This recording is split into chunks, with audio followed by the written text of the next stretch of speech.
우리 함께 다시 한번 읽어볼까요?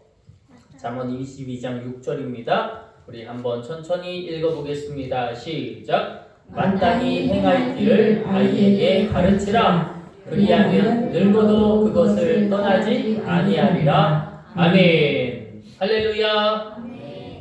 오늘도 주님의 은혜와 평강이 저와 여러분 위에 임하기를 축복합니다. 오늘은 우리 교회 어린이 어버이 주일로 지키는 귀한 날입니다. 그래서 우리가 오늘 말씀을 아이들에 대한, 또 다음 주는 우리 어버이에 대한 말씀을 우리가 함께 나누려고 합니다. 아이들에 대한 이야기를 하기 때문에 아이들이 들어야 되는 게 아니라 아이들에 대한 이야기를 하기 때문에 우리 어른들이 들어야 하고요. 또 다음 주는 어버이에 대한 이야기를 하기 때문에 우리 자녀들이 또 들어야 하겠죠. 왜요? 그래야 주의 말씀을 적용할 수 있기 때문입니다. 그래서 저는 오늘 말씀을 꼭 어른들만 들어야 한다라기보다 아이들도 이해할 수 있고 어른들의 마음도 움직이는 그런 말씀을 한번 우리가 함께 나눠보려고 합니다. 여러분도 요즘 여러 가지 뉴스나 이슈에 대해서 알고 계실 텐데, 요즘 어린이집, 유치원, 학원, 이러한 곳, 또 학교, 우리가 예전과는 많이 다른 일들이 벌어지고 있다고 합니다. 최근에 이슈몰이를 하고 있는 개그우먼 중에 이수지라고 하는 좀 통통하신 개그우먼이 계십니다.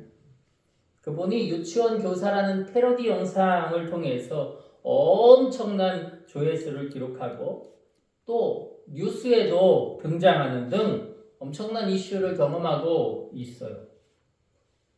영상의 내용을 보면 제가 자랄 그때와 아마 여러분들이 자라실 그때와 너무나도 다른 모습들을 우리가 접하게 될 것입니다. 아이들이 운동회를 하는데 1등과 2등을 정하지 않는다고 하는 거예요. 달리기를 해도 모두가 다 1등, 1등, 1등. 아니 어떻게 달리기를 하는데 다 1등만 있지? 그냥 다 1등이라고 말하더라고요. 1000팀, 100팀 나누어도 마지막에는 결국 무승부로 맺는다고 합니다. 좀 이해를 돕기 위해서 제가 영상을 가지고 왔는데요. 2분짜리 짧은 뉴스의 일부 영상입니다. 우리 잠깐 보고 말씀을 이어서 나누겠습니다.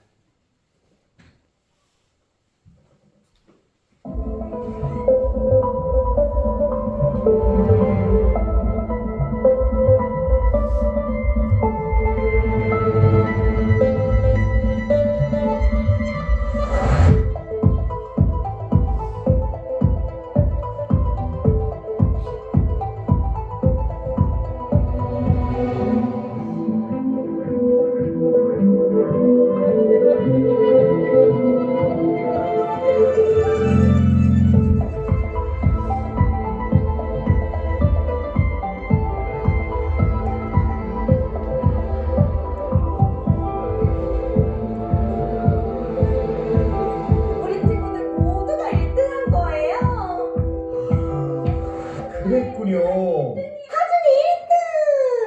아니 1등! 그래서 정서 보호 차원에서 승패를 나누지 않고 모두가 우승하는 게 중요하기 때문에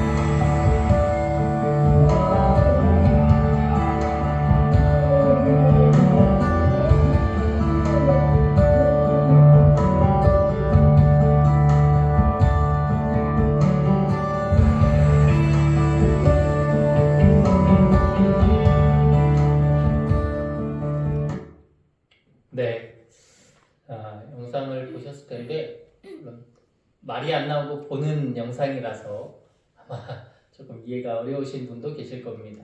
내용은 이렇습니다. 왜 점수를 발표하지 않느냐? 왜 1등과 2등을 나누지 않느냐? 왜 승자와 패자를 나누지 않느냐? 아이들이 상처받을까 봐. 비교 때문에 마음 아프지 않게 하려고 그런다는 거예요. 아이들 입장에서는 물론 늘 승리만 하고 산다면 좋을 수도 있겠죠. 그러나 우리들의 인생을 보건대 우리들의 인생이 늘 승리만 있던가요? 지금까지 자라오는 모든 환경 속에서 나 이겼다, 나 잘했다 라고 하는 것보다 세상의 벽이 높고 세상에서 내가 이겼다라는 승리의 도취감보다 내가 패배했다는 그 패배의식이 우리의 마음, 우리의 생각을 더 붙들고 있을 때가 훨씬 더 많은 것 같습니다. 그래서 일각에서는 아이들이 경쟁을 배우지 못하면 어떡하나 라고 하는 그런 염려의 목소리도 생기는 것 같습니다. 그래요. 지는 것도 배우는 것이 아닐까라고 하는 그런 생각이 드는 것이죠. 여러분들의 생각은 어떻습니까? 아이들은 사실 학교에서만 배우는 게 아닙니다. 아이들은 집에서도 배우고요, 교회에서도 배우고, 어른들을 보며, 부모님을 보며, 많은 이들을 보며 배우는 존재들입니다. 그래서 저는 오늘 아이들을 위한 설교의 제목으로 이렇게 정해보았어요. 한번 제목을 읽어봅시다. 시작! 아이들은 보고 자랍니다. 아멘. 아이들은 보고 자랍니다. 본다 라고 하는 거예요. 사랑하는 여러분, 아이들은 어른들처럼 단어를 많이 알거나 화려하고 수려한 어휘를 잘 이해하지 못합니다. 하지만 아이들은 눈이 빠르죠. 그래서 듣기보다 먼저 보는 것을 배웁니다. 어느 가정에서 이런 일이 있었다는 거예요. 부모가 아이에게 기도해야지, 밥 먹기 전에 기도해야지 라고 했다는 거죠. 그랬더니 아이가 아빠에게 이렇게 말합니다. 아빠는 왜 기도하네? 그래요. 아이들은 말보다 행동을 먼저 본다는 것입니다. 부모가 기도하면 기도를 배우고, 부모가 예배를 소중히 여기면 예배를, 교회를 소중히 여기는 그 법을 보고 배운다라고 하는 것입니다.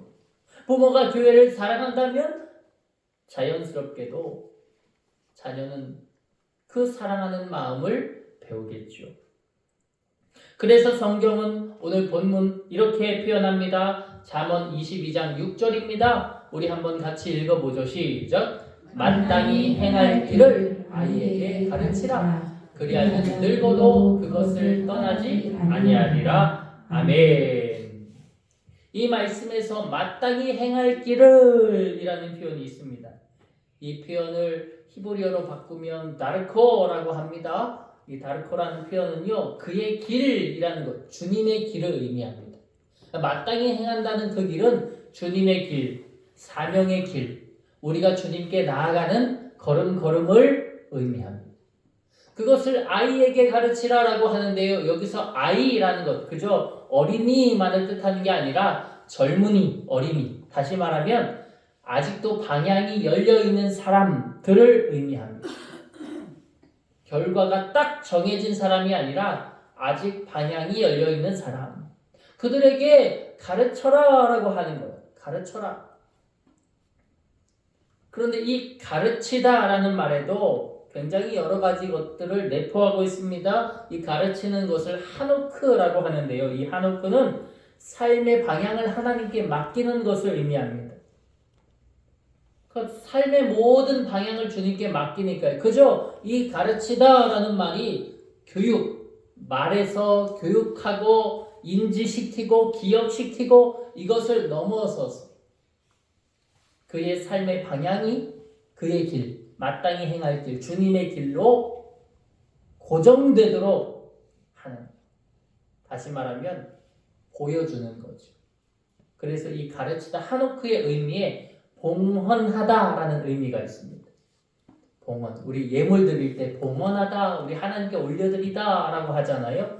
그렇게 우리 자녀를 하나님 앞에 고정시켜 하나님 앞에 올려드리고, 그것이 어떻게 할 때 가능할까요? 내가 먼저 된 자가 될 때 가능하다라고 하는 것입니다. 우리 한번 저를 따라 고백해보자. 하나님, 나를 먼저 사용하소서. 하나님이 나를 먼저 사용하실 때 그 모습을 보고 아이가 하나님의 방향으로 고정되고 하나님의 방향으로 모든 것을 맡겨드리게 된다라고 하는 거예요. 그리하면 늙어도라고 하는데, 여기에서의 늙어도라는 이 표현은 그저 연세가 많은 사람만 의미하는 게 아니라 시간이 지나도 이런 의미입니다. 시간이 지나도 그것을 떠나지 않을 거야. 그것을 떠나지 않는다. 뭔가 마치 딱 여기가 기준이면 그것을 떠나지 않아. 오차가 없이 딱 기준에 있을 것만 같지만 사실 그것을 떠나지 아니하리라 라는 말은 완전히 벗어나지 않은 상태를 의미합니다. 제가 이 말씀 묵상할 때 저는 탕자가 생각나더라고요. 탕자가 아버지께 유산을 달라고 했잖아요. 아버지가 탕자에게 유산을 주자 탕자는 그 유산을 가지고 자기가 원하는 대로 가서 허랑방탕하게 살았다. 아버지를 배신했네요. 나쁜 사람이네요. 그런데 하나님 입장에서 보면 어떻습니까?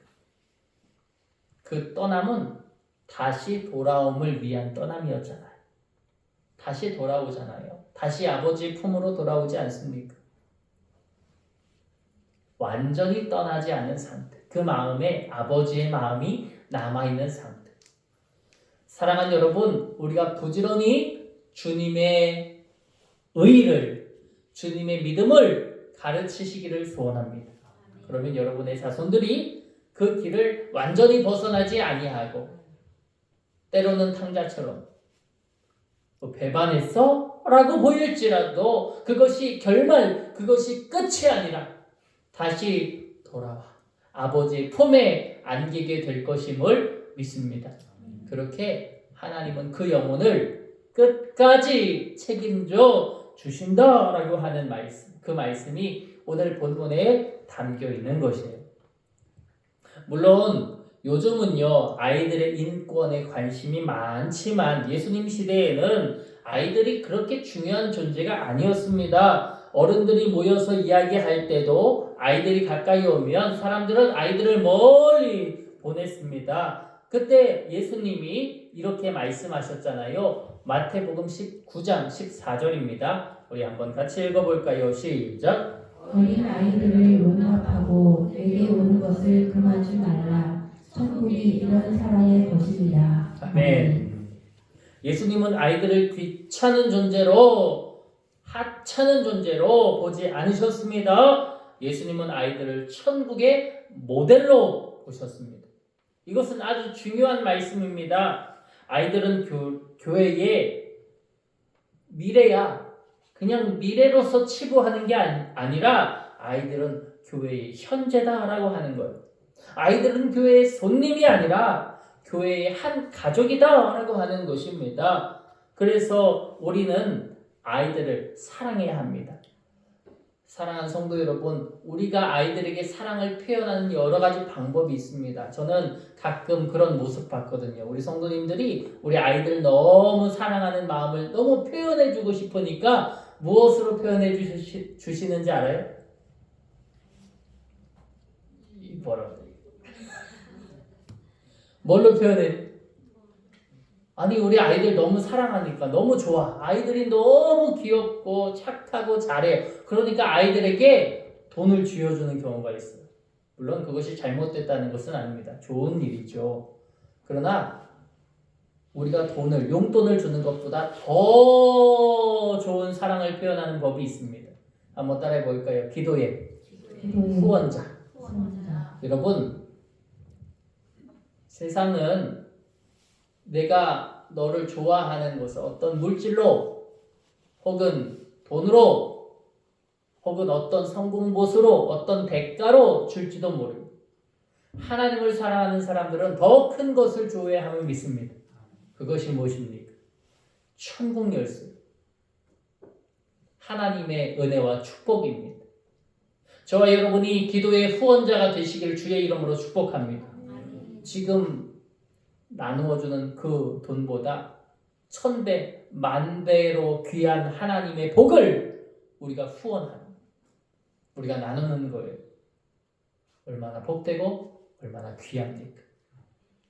우리가 입술로 격려하고 칭찬하는 것을 아끼지 마시고 기도로 후원하여 저들의 미래를 책임지는 모든 성도들이 되시기를 주님의 이름으로 축복합니다. 성경은 또 아이들에 대해 이렇게 이야기합니다. 시편 127편 3절입니다. 우리 또 읽어볼까요? 시작.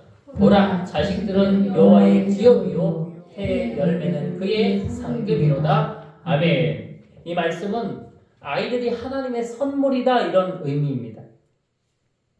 아이들은 부모의 소유가 아니에요.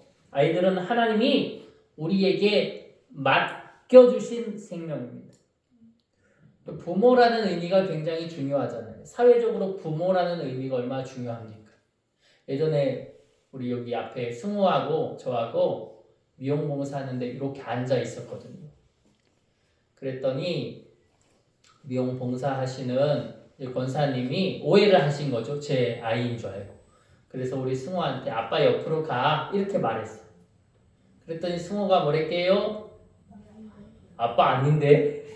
그래요. 아빠 아니죠. 우리가 세상적으로 보면 승우와 저는요 피 한 방울 섞이지 않은 남입니다. 남이에요. 우리가 그런 의미로 본다면 우리는 여기에 계신 모든 성도들과 아무런 관계, 아무런 힘도, 아무런 사랑도 나눌 수 없을 것입니다. 그러나 우리는 하나님 앞에서 한 형제요, 한 자매인 줄 믿습니다.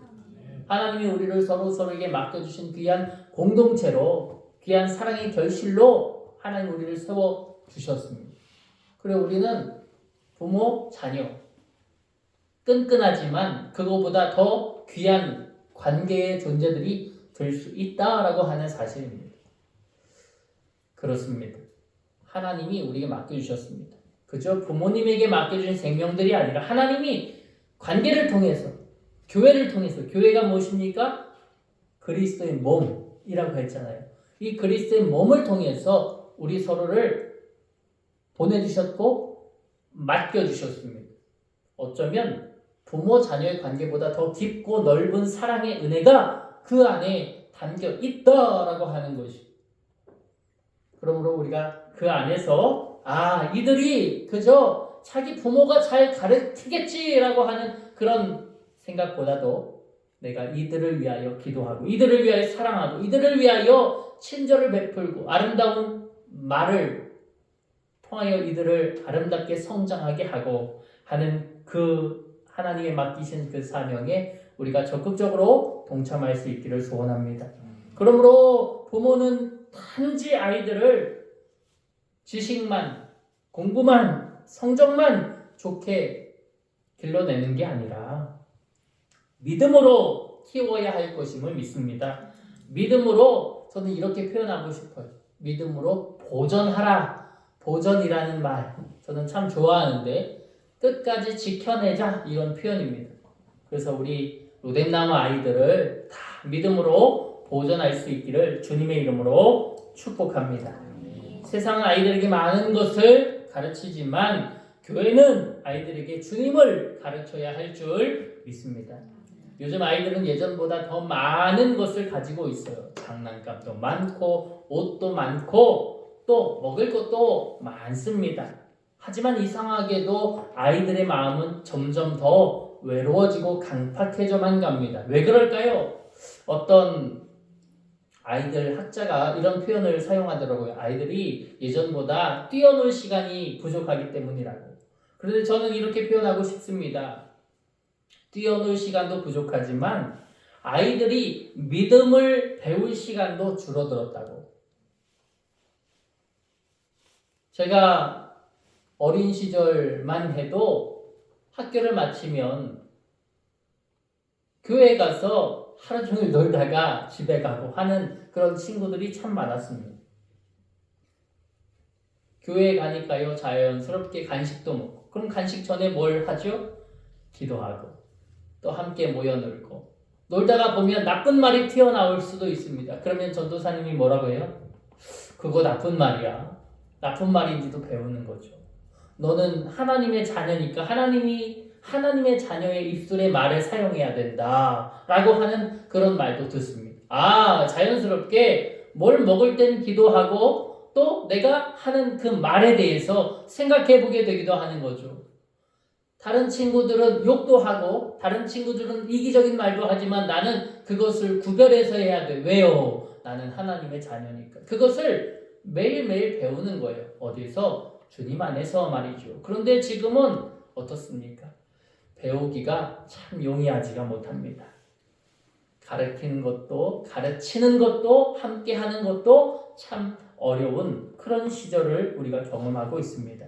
그렇기 때문에 오늘처럼 함께하는 이 주일이 얼마나 소중한지 모릅니다. 그래서 교회가 중요한 법이죠. 교회는 아이들에게 주님을 알려줍니다. 기도를 가르칩니다. 사랑을 가르칩니다. 그렇기 때문에 저와 여러분이 자녀들이 있다면, 우리 로덴나무 아이들이 있다면 더욱더 우리의 입술을 살펴보아야 할 것입니다. 우리의 행동을 살펴보아야 할 것입니다. 내가 그저 직장에서 쓰는 자연스러운 표현, 내가 집에서 쓰는 자연스러운 표현, 그러나 이것이 이들에게 어떤 결과로 치부될지 몰라요. 내가 교회 가보니까 우리 집사님들도 다 그런 말 쓰더라. 내가 교회 가보니까 우리 목사님도 그런 말 쓰던데 우리가 뭐가 구별됐고 우리가 뭐가 다르냐? 다 똑같던데 물론 똑같을 수도 있습니다. 그러나 저와 여러분이, 저는 이런 생각이 늘 들거든요. 내가 사탄의 졸병이 되어서 안 되겠다. 내가 사탄의 졸병이 돼서 우리 아이들에게 혹은 우리 성도님들에게 좋지 않은 모습을 보여서는 안 되겠다 라고 하는 생각을 자주 갖거든요. 여러분, 우리의 모습을 주님 안에서, 우리 자녀들 안에서 절제하시기를 축복합니다. 하나님은 우리들을 통하여서 우리 자녀들 맡겨주셨고 그 은혜 안에서 우리 자녀들을 통해 일하시는 분이십니다. 성경을 보면 하나님은 어른들만 사용하지 않고요, 아이들도 사용하셔요. 특별히 아이들 가운데 사용하신 이가 바로 사무엘입니다. 저와 여러분이 잘 알고 계시죠? 자, 사무엘 3장 10절인데요. 제가 읽어드립니다. 여호와께서 임하여 서서 전과 같이 부르시되 사무엘아 사무엘아 하시는지라 사무엘이 이르되 말씀하옵소서 주의 종이 듣겠나이다. 아멘. 사무엘은 어린 나이였지만 하나님의 음성을 듣는 사람이 되었습니다. 왜 그랬을까요? 어릴 때부터 하나님 앞에서 가까이 예배하며 하나님 안에서 자라났기 때문입니다. 사무엘이 표현하잖아요. 주의 종이 듣겠나이다. 여기서의 듣겠나이다는 그저 내가 귀로 들을게요가 아니라 귀로 듣고 따를게요. 주님이 뭐라고 하시든 내가 듣고 따르겠습니다 라는 의미입니다. 그렇습니다. 우리가 듣고 따를 때에 하나님의 은혜가 임합니다. 하나님의 기쁨이 임합니다. 하나님의 축복이 임하고요, 하나님의 능력이 임하게 되는 줄 믿습니다. 하나님은 성경을 통해서 또 한 사람이 이야기를 전해주시는데요, 디모데후서 1장 5절 말씀에 보면 이 디모데라는 사람을 통하여서 우리에게 말씀해 주십니다. 디모데는 초대교회에서 굉장히 귀하게 쓰임 받았던 사람입니다. 디모데를 통해서 초대교회가 굉장히 축복을 많이 받았고요, 또 하나님께서 이 디모데를 귀한 영적인 지도자로 도구로 사용해 주셨습니다. 그런데 이 디모데가 자랄 때에 하나님께서 이런 말씀을 주십니다. 우리 1장 5절 말씀인데 우리 한번 읽어봅시다. 시작! 내 속에 거짓이 없는 믿음이 있음이 생각합니다. 이 믿음은 먼저 내 외조모 로이스와 내 어머니 유이게 속에 있더니 내 속에도 있는 줄을 확신하노라. 아멘. 믿음은 이렇게 시대를 통해, 특별히 세대를 통해 흐릅니다. 외할머니의 믿음, 어머니의 믿음이 이 디모데 마음 안에 들어갔어요. 그래서 아이들은 단지 말로 배우는 게 아니라 삶으로 보고 배우게 된다라고 하는 것입니다.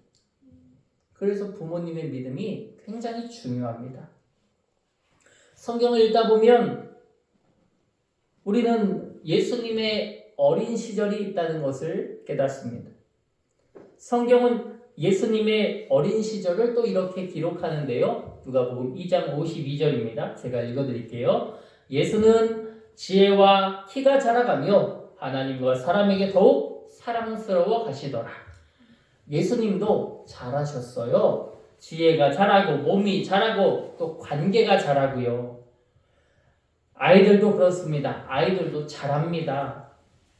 그래서 아이들의 이 신앙의 교육은 한 번의 사건이 아니라 과정이다. 이 과정을 통해서 지혜가 자라고 하나님과 사람에게 더욱 사랑스러워져 가는 아이들로 성장하게 될 것임을 믿습니다.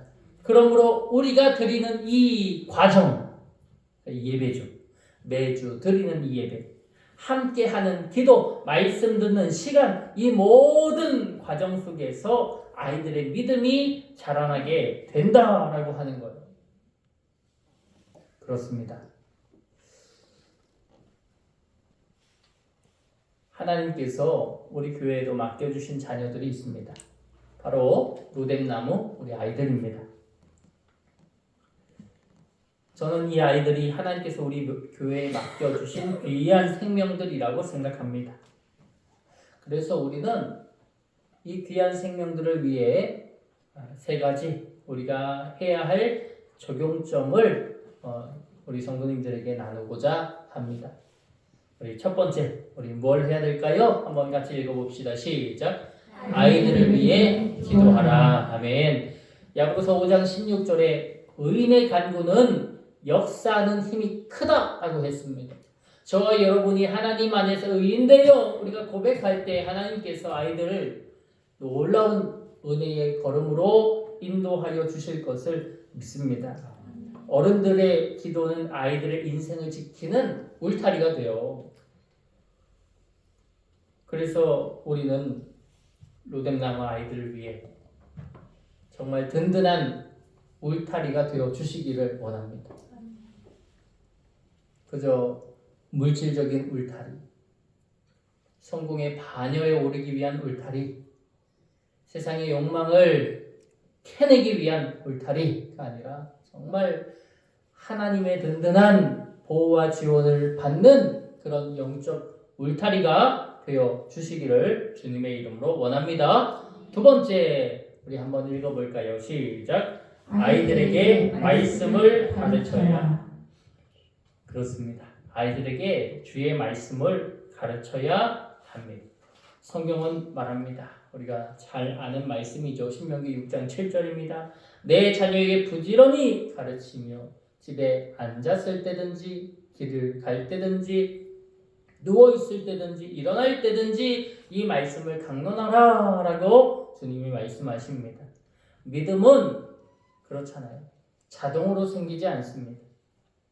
성경을 읽어주고 하나님 이야기를 들려주고 기도를 가르칠 때 아이들의 믿음이 자라나게 된다라고 하는 것이에요. 우리 아이들에게 어떤 책을 읽어주는 게 좋을까요? 주님의 성경을 읽어주십시오. 그 안에 믿음이 자라나게 될 것임을 고백합니다. 그 안에 하나님의 생명이 자라나게 될 것임을 고백합니다.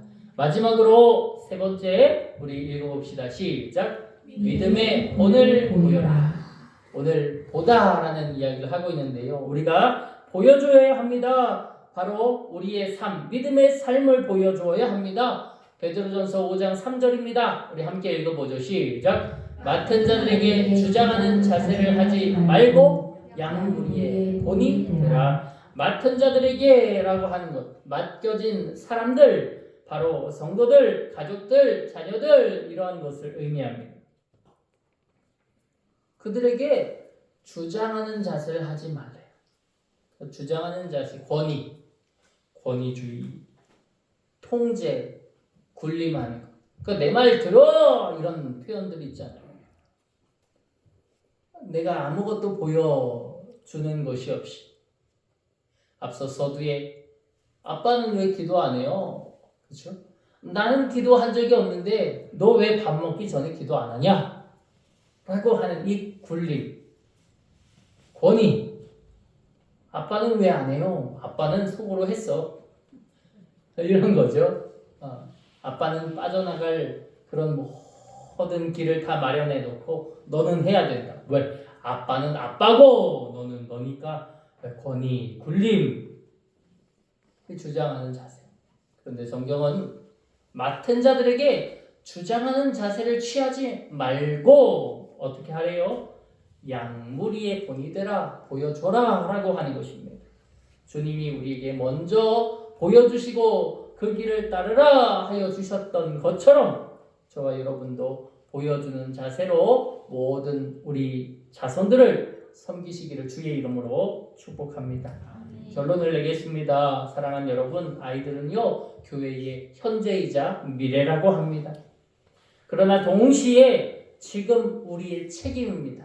우리가 서두에 보았잖아요. 요즘 어떤 것들이 이슈인지 여러분 아마 뉴스를 통해서 SNS를 통해서 굉장히 많은 공급들을 통해서 여러분이 보실 것입니다. 저보다 더 우리 손주들을 기르고 계시고 또 자녀들 다 키우셨고 또 키우시는 과정 속에 있으시고 하시기 때문에 저보다 훨씬 더 그런 이슈들에 민감하실 것이라 생각됩니다. 그렇기 때문에 여기서 가장 중요한 것이 있다면 여러분 우리가 주님 안에서 아름다운 길을 제시해야 된다는 것이에요. 마땅히 행할 길, 주의 길. 그 길을 붙잡으면 세상의 어떤 물결도 거슬러 올라가는, 그래서 강을 거슬러 올라가는 힘찬 뭐죠? 연어처럼 우리도요 세상의 파도가 우리에게 몰아칩니다. 세상은 저러한 것들을 가르친대요. 그러나 우리는 건강한 자녀들, 그저 몸으로 육신으로 건강한 자녀가 아니라 이 마음으로 생각으로 건강한 하나님의 자녀들, 우리가 그렇게 길러낼 때 그들이 세상을 주도하게 될 것임을 고백합니다. 여러분 그들의 영적인 기도 후원자가 되어 주십시오. 그들에게 칭찬 후원자가 되어 주십시오. 그들에게 격려의 후원자가 되어 주시기를 소원합니다. 그러면 그들이 자라나게 될 것이고 그들이 아름다운 소출로 귀한 열매 맺게 될 것임을 고백합니다. 그 은혜가 저와 여러분 모두 위에 넘치기를 주님의 이름으로 축복합니다. 이 시간 함께 기도할 때에 주님, 우리 로뎀나무 아이들 있습니다. 하나님 우리 아이들을 지켜달라고 기도해 주십시오. 또한 여러분의 손주들 계시잖아요. 손녀들 계시잖아요. 사랑하는 이들, 정말 눈에 넣어도 안 아픈 그들을 위해 기도해 주십시오. 그들 건강하게 해주세요. 잘 되게 해주세요. 성공하게 해주세요. 그것을 넘어서 하나님의 자녀가 되게 해달라고, 하나님께 붙들게 해달라고요. 하나님이 그 인생을, 그 영혼을 책임져 주실 것을 믿으며 우리가 함께 받은 말씀 붙들고 기도로 나아갑니다. 우리 함께 주님 이름 크게 한번 부르짖고 기도합니다.